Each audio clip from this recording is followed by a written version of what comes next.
বসে পড়েছে সেই পুঁই শাকটা খাবো, কাঁঠালের বীজ দেওয়া, জাস্ট অমৃত এই খাওয়াটা। তোমাদের কার কার ভালো লাগে পুঁই শাক বা কোনো নিরামিষ সবজিতে কাঁঠালের বীজ?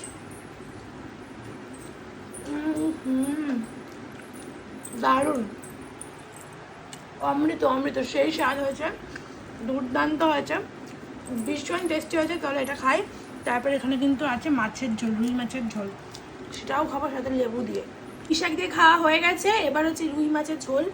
আমি আজকে অনেকবার করে বলেছিলাম যে একটু মানে ঝাল খাবো, যে কালিয়া, মাছের কালিয়া খাবো, খুব ইচ্ছা করছিল, কিন্তু দুঃখের বিষয় সেটা হয়নি, ঝোলই হয়েছে, তো সেটাই খাবো।